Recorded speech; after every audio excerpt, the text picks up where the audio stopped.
y hablamos del Día Mundial de la Hepatitis Viral. Tenemos invitado en Piso América. Así es, Angie, como lo decías, hoy es el Día Mundial de las Hepatitis Virales y por eso nos acompaña un médico hepatólogo, Marcelo Peche, quien además es delegado para la provincia de Río Negro de la Asociación Argentina para el Estudio de las Enfermedades del Hígado. Buenos días, muchas gracias por estar acá. Muchas gracias por la invitación. En principio, ¿qué es la hepatitis?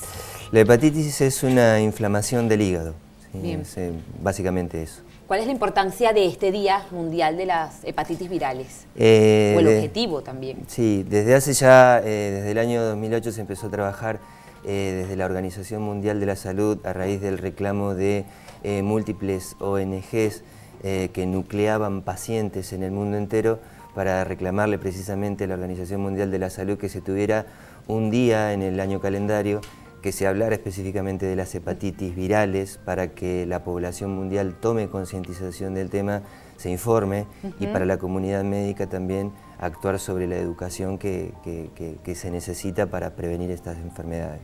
Bien, ¿por qué las hepatitis virales en plural? ¿Cuántos tipos de hepatitis hay? ¿Cuáles son los más frecuentes? Las hepatitis en realidad tenemos varios tipos de hepatitis. Está la hepatitis A, B, C, D y E, pero más que nada nos convocan específicamente las que tienen evolución crónica, que son las hepatitis B y la hepatitis C, que en esta forma de evolucionar a la cronicidad, esto significa mantenerse en el tiempo dañando el hígado, pueden generar complicaciones graves y serias, y lo peor de todo es que precisamente no dan síntomas, son silenciosas, y precisamente por ser silenciosas uno agarra las complicaciones que se pueden prevenir potencialmente, ¿no? Se pueden prevenir.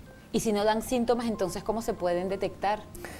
Bueno, es la pregunta central en realidad, porque es a donde apunta particularmente trabajar este día desde la información, ¿no? Uno cuando va siempre al médico, sobre todo al médico clínico que hace el control, el chequeo anual, ¿sí? Debe tener ese chequeo anual siempre un hepatograma, que es una valoración de sangre de cómo está funcionando el hígado.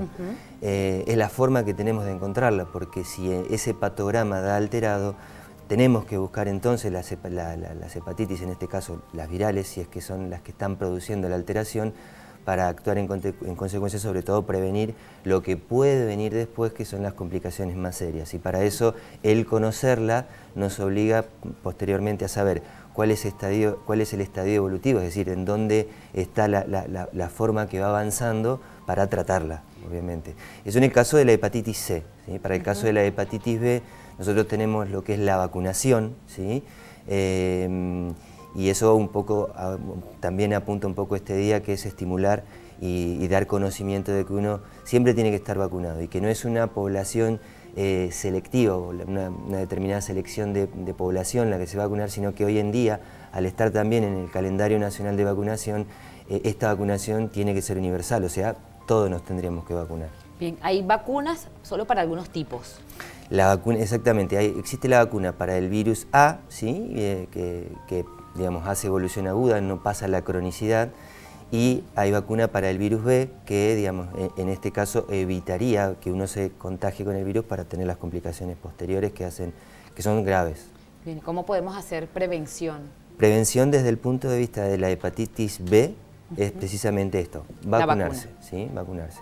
Y desde el punto de vista de la hepatitis C, en realidad no existe vacuna, con lo cual uno no puede prevenir desde la concientización o desde estimular la vacunación, sino de la detección precoz, ¿sí? Es decir, detectar precozmente significa esto que hablábamos antes, de que si el hepatograma, que es lo que nos debe pedir nuestro médico de cabecera en el control rutinario, da alterado, nosotros lo que podemos hacer es testearlo, y si la hepatitis está, tratarla precozmente, que es la forma que vamos a tener de llegar a las complicaciones. Hasta hace 2 o 3 años atrás, el alcance que tenían los tratamientos para la hepatitis C eran, digamos, el 50%, digamos, de los pacientes se curaban, ¿sí? Hoy en día los nuevos tratamientos alcanzan una curación de hasta casi el 95%, con lo cual aquellas personas que se contagian de hepatitis C y que necesitan tratamiento tienen una posibilidad altísima de curarse, y es a eso donde apuntamos, a encontrarlos para tratarlos, curarlos y evitar que existan posteriormente las complicaciones que pueden ser la cirrosis, el cáncer de hígado y muchas veces en el camino la necesidad de un trasplante. Claro. ¿Cuál es la situación de nuestra provincia de Río Negro? No es una no tenemos números específicos en cuanto a la prevalencia porque no los existen en realidad en general en el país, digamos. Los datos que se tienen de la gente que es portadora más depende de los datos que surgen de análisis específicos de bancos de sangre, que es donde muchas veces se detectan los casos por esta cuestión de ser una epidemia silenciosa. Sí, nosotros desde hace 3 años aproximadamente venimos trabajando con números desde la cantidad de personas que se vacunan en el vacunatorio de nuestro hospital acá en Roca, del Hospital Francisco López Lima, y con la gente del vacunatorio que por cierto hacen un trabajo excelente dentro de lo que es no solamente la vacunación para las hepatitis, sino en general. Estamos recabando datos y en una secuencia de 3 años hemos tenido que en el último año la gente se ha vacunado un 20% menos. Y eso, bueno, es un dato importante. Uno siempre arma agendas de trabajo a partir de números y creo que es lo que más nos tiene que estimular a seguir trabajando en el tema de la concientización porque la gente se tiene que vacunar. ¿Hasta qué hora pueden concurrir las personas que están en Roca al vacunatorio del Hospital Francisco López Lima? Por la tarde hasta las 19 horas se está vacunando como todos los días y obviamente en esta semana que nos involucra para concientizar sobre hepatitis virales, también obviamente con el apoyo de información. Muy bien, muchísimas gracias por su visita y por toda la información que nos ha suministrado. Estábamos hablando con el médico hepatólogo Marcelo Peche hoy en el Día Mundial de las Hepatitis Virales.